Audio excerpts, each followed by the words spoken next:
Hello, everyone. Welcome to another ODNT Spotlight. I'm Steve DeWinter, your host, and we have with us a wonderful YA paranormal author, young adult paranormal author. Her name is Kat Stiles, and she is here to promote her first book in a long series. The first book is called Connected. The other books have not been written yet. They're not out yet, but the first one is out, and we're going to talk to her about that, and I really love that cover and everything. So that is very cool. So let's go ahead and let's switch on over. Hello, Kat. Welcome to ODNT, where we shine the spotlight on you. Hey, thank you very much for coming on the show. So, thank you for having me. Of course. So tell me, what is Connected about?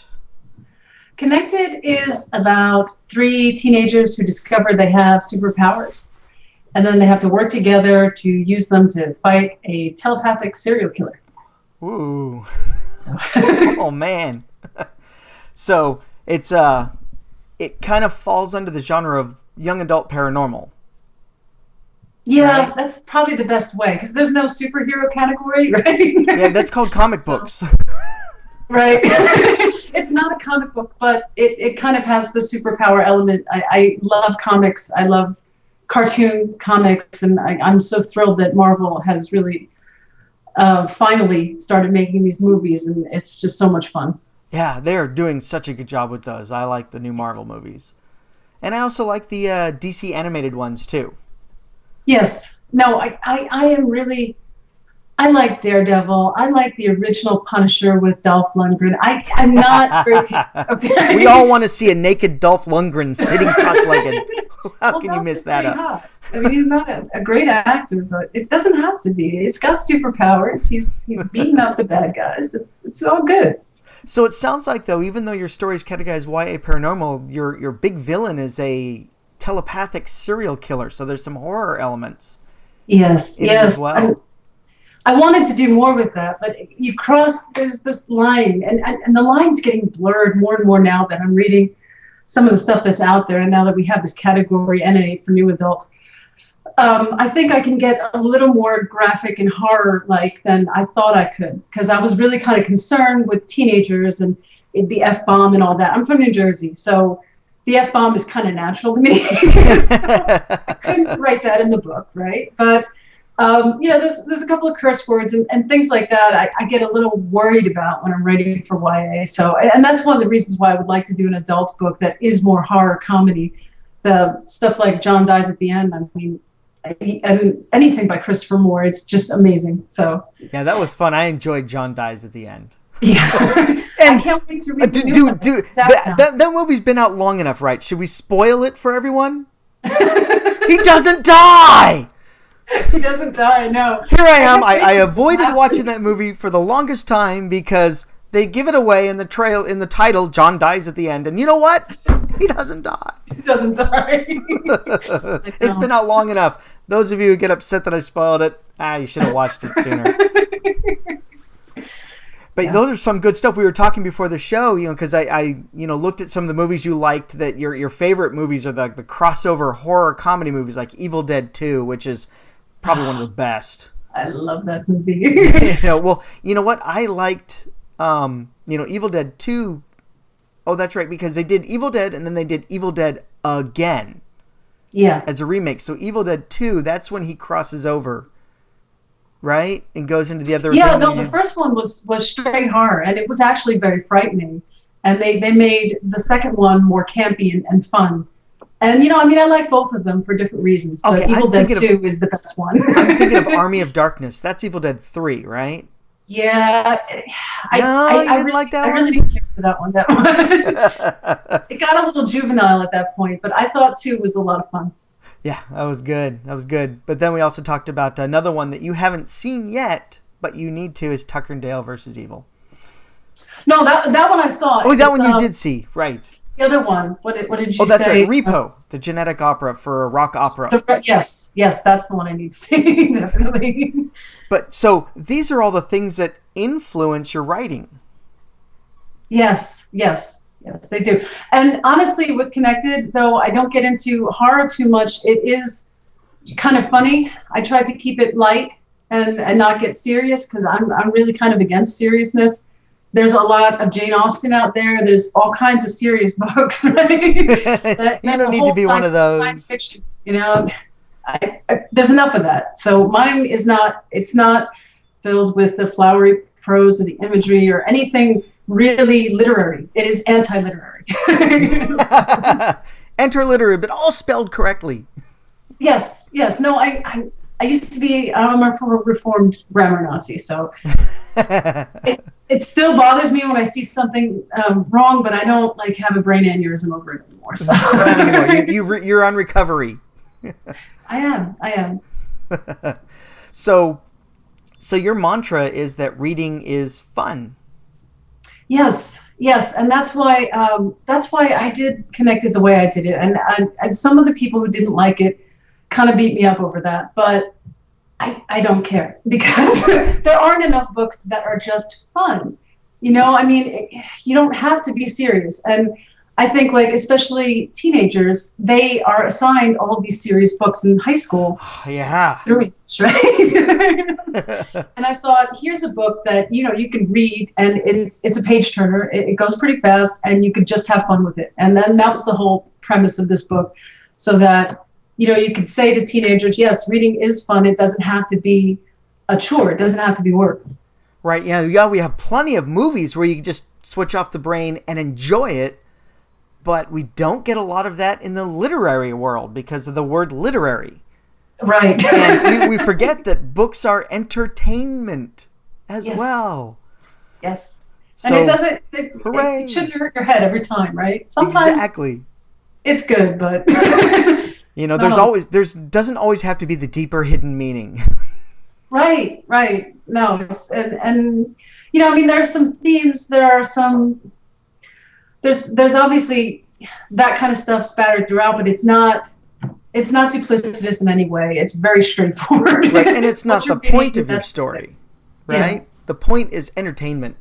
Yes. And yes. Let's have fun. Let's enjoy reading for a change. Right. Without trying to be social commentary and all that. Yeah, or smoking a cigarette that you're never gonna light. There's none of that kind of stuff in there. It's stuff that pissed me off when I was reading it. I try not to put that in my own writing. So. Yeah, some of the people, especially in the young adult thing, they try to they almost make their hero the anti-hero. That's just life has beaten them down to the point where there's nothing left, right? Yeah. And that's not how it should always be. That seems to be the trend. Right. Well, dystopian fiction, right? That's a great point with dystopian fiction, which is very hot right now. I mean, it's just I could never write a dystopian novel because it's so dreary. It's like zombie stuff. I don't even like to watch that either because there's this utter lack of hopelessness, and I don't think I could stay in that frame of mind to write a whole book. I would be suicidal. I don't know how they do it, because it's so serious and it's so daunting, and you can't see how the hero is going to win. And oh my god, I mean, it makes for good fiction, but because I spend a lot more time with my characters. Yep. And I wouldn't want to be there the whole time. They're not the people you want to hang out with for 2 or 3 months, 4 months while you're writing it. Oh my goodness! Like real authors or characters? Anybody? Well, the you don't want to hang out with those horrible characters while you're writing the novel. So you want to have more fun and enjoyable characters. Well, and that's my whole point. Is the dystopian society. It's just it's like 1984 kind of. It's the setting. It's the location that kills me. I couldn't want to stay there in that place. It's just So thank God we have wonderful author Kat Stiles to bring us some great entertainment without dragging us through the muck of humanity. In a pleasant little Texas town, right? Exactly. Well, it was pleasant till you threw in this serial killer. And all the superpowers. Yeah, and all the superpowers. So tell us about the main character in Connected. Oh, okay. So the main character, her name is Em. She is a sophomore in high school. She is a typical teenager that has problems. She doesn't fit in. She doesn't think so highly of herself. You know, she has self-esteem problems, and she has this best friend that's beautiful, which doesn't help. That doesn't help her self-esteem problems. No, not at all. So she ends up being the girl that the guys talk to get to the best friend, right? Oh, she's the gatekeeper friend. Yeah. So she actually in the opening sequence she gets hit by a car. So I read that. That was very exciting. I was not expecting that. That was very well done. Thank you. So that's kind of when her powers kind of activate, and she figures out, you know, she has this superpower, and the new boy comes in, and she has to. It's weird the way it unfolds. The powers kind of unfold as you go along, and the second book, there's actually more powers that are going to be revealed as well with some of the existing characters and some new characters. So very nice. So this book came out. What do we have here? This book came out this past May. Yes. Right? And so you were involved in NaNoWriMo, National Novel Writing Month. And I think I saw on your blog you're going to try to get book 2. Yes. In better shape. In better shape, right? It's 2/3 of the way done, but it needs a lot of work, because when you change the ending, then you got to go back and fix the scenes that don't fit and everything else.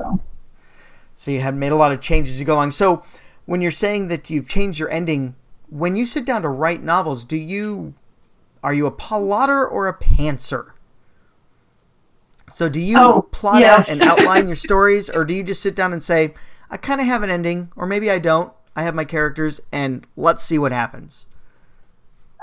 Probably a little of both, because I usually have a general idea of where it's going to go, but what happens along the way kind of is as I'm writing it. So you think of your ending, and now your ending, so halfway through you go, my ending's different for book 2. Yeah. Well, no, actually I had most of it written out, and I just had to fill it out in little pieces, add some extra scenes, and add some, hints for what's going to happen in book 3. And I said, no, I'm not going to do it. I was going to kill off a character. And it's so popular now to kill off your characters. I'm like, you know what? I'm going to make a statement by not killing off a character. Let's throw the depth out again. Right. It's, because it's just ridiculous that you watch these shows and your favorite character dies every week, and it's frustrating at this point. So I know we always pick the favorite character. You can always tell who's gonna die because you're like, I like that character. Oh, he's gonna die. Exactly.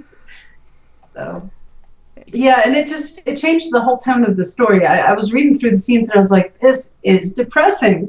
Because it would have been a devastating death for the main character, and it's first person, so it's all sad. She's all sad throughout the book, and I'm like, I can't do this. I just can't do this. Character is not, Miss Happy-Go-Lucky, but I can't have her sad the whole book. It's just that's no fun. That's not the person you want to hang out with while you're writing this novel. That's right. That's exactly right. So. And that sounds like a total environment change, too, from book 1, which is more lighthearted. Even though, we've got the telepathic serial killer, it's a more lighthearted and a discovery, all the new powers that are coming in, and, oh my gosh, I can get hit by a car, and dust off and go, you ruined my favorite jacket.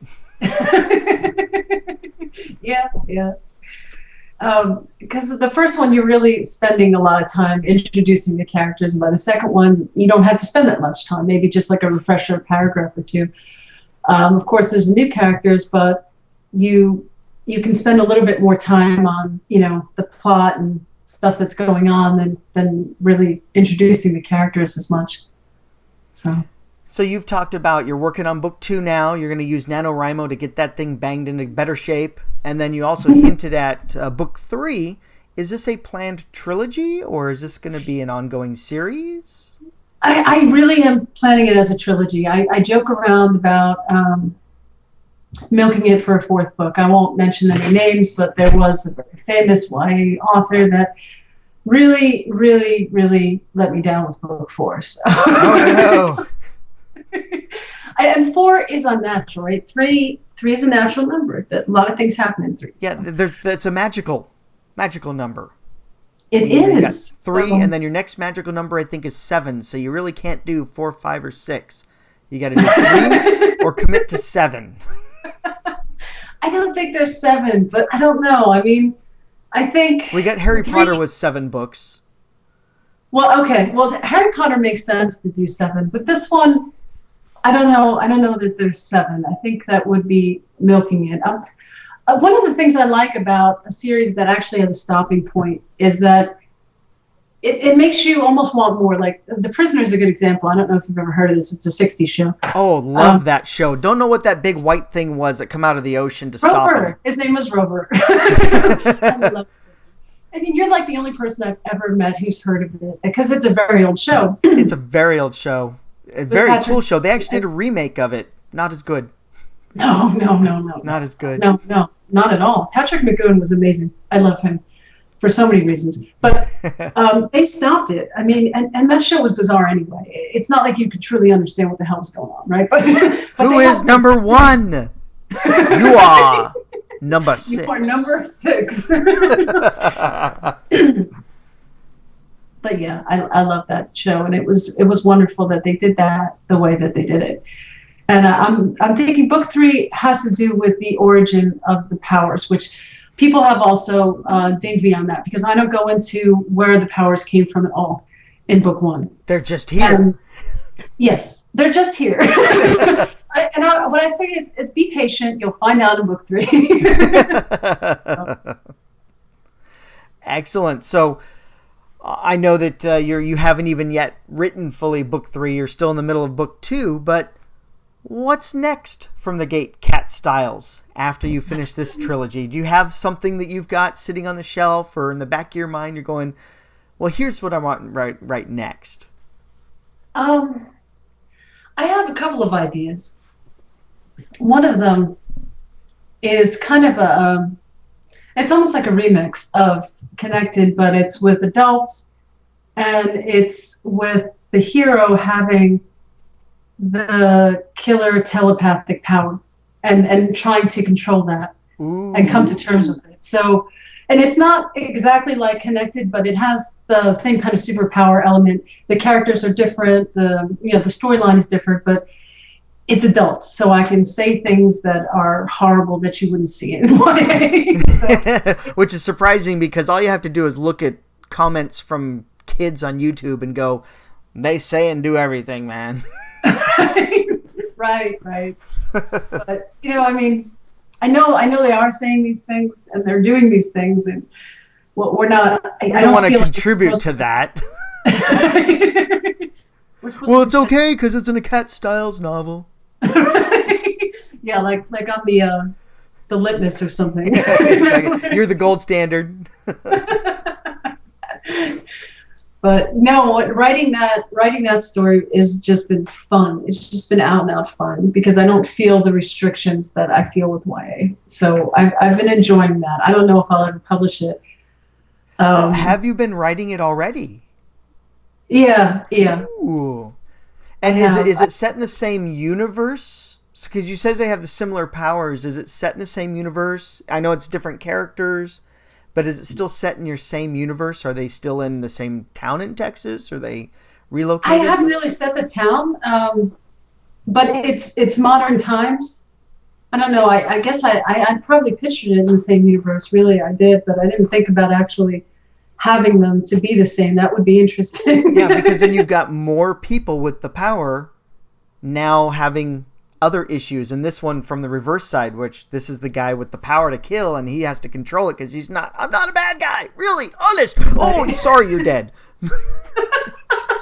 Right. Kind of like the, what was it, Reanimator, where the head explodes? One of those campy sci-fi movies. Exactly. Oh, Scanners. Some of the best stuff. Scanners. So is this one? I know that you're going to go with the darker and deeper themes because you're going to take it into new adult or adult category. Are you also planning to put some campy fun into it, make it like a campy horror, or are you really just going for paranormal? No, I do want to make it campy. Actually, one of the characters is like an anime girl, and she actually has like a crush on the lead heroine, and she just does the craziest things, and she teleports, and it's supposed to be fun. It is supposed to be fun. But again, darker. There's like a rape scene in it, or not a rape scene, but almost rape scene. I mean, it's not. Again, it's rated R, but not like erotica or anything. But definitely going into that realm where you don't really have to worry too much about what you're writing. Right. So, once you cross over that line, you're like, well, I can pretty much do anything. You know, I'm not going to be an X-rated erotica novel, but we now can paint a more detailed picture of our bad guys. Yes. And the bad things that happen. Yes. And a little bit more graphic with the horror scenes and the killings and all that. It doesn't have to be just like suggesting or panning to the ceiling like they do in Star Trek, right? Right. So pen away, pen back. Nope, still doing it. Pen away. Right. But yeah, I do hope that it's going to be a little more fun, like you said with some of the movies that I like. I hope to introduce that element in.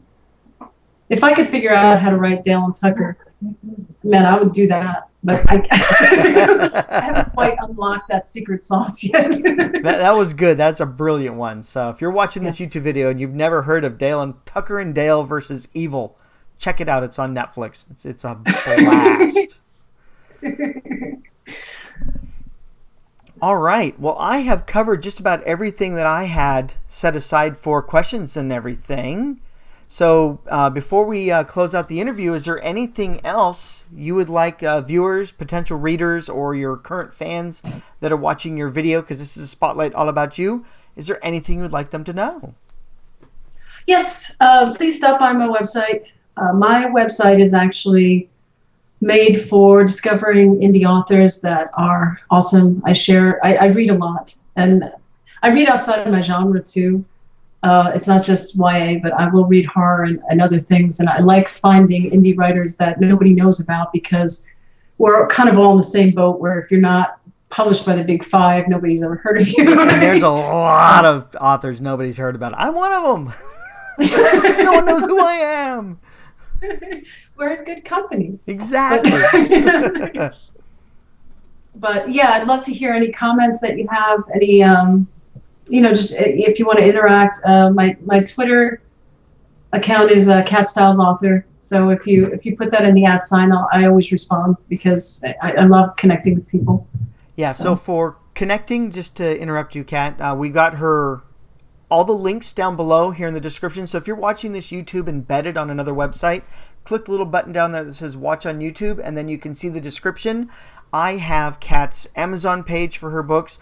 I've got her YouTube trailer for Connected. It's really good. There's the disclaimer on it, so you should watch it, and then you can see what the disclaimer is. And then we've got her website, we've got her Facebook, her Twitter, her Google+, her Goodreads, and of course her YouTube account, so that you can connect with her in all these different places, and definitely go to her website and connect with her there, so that, especially if you're a YA paranormal author, or any indie author, really. Yes. I'd love to hear from you. Excellent. Well, hey, thank you so very much, Kat, for being on ODNT and having us shine the spotlight on you. This has been a lot of fun. I really appreciate it. Thank you. Oh, good. So I'm going to go ahead and close out the interview, so don't hang up on me just yet, Kat. Well, I'm going to come back. We'll chat for a couple more minutes and everything, but thank you very much. Sounds good. Be right back. All right. So that was Kat Stiles, the wonderful, with her YA paranormal book, Connected, and we talked, this is the first in a trilogy, so that she actually has everything come down to a close and gives all the readers the satisfaction they want in a fun, thrilling, one heck of a ride read. So check it out. Connected is available right now. I have the links to her Amazon page down below. by all means, check it out. You can take a look at the preview on it on her website. You can take a look at the preview on Amazon. She also is available on other sites, I believe Barnes & Noble, iTunes, Kobo. She's got it all over the place. So check it out, definitely. So once again, I'm Steve DeWinter for ODNT Spotlight. Thank you very much for joining us when we spoke with wonderful cat Stiles. And don't forget to subscribe to this channel. We have many more authors, artists, musicians, publishers, all sorts of people come into my show. And like it, share it, everything. Thanks a lot, and have yourself a great day. Bye.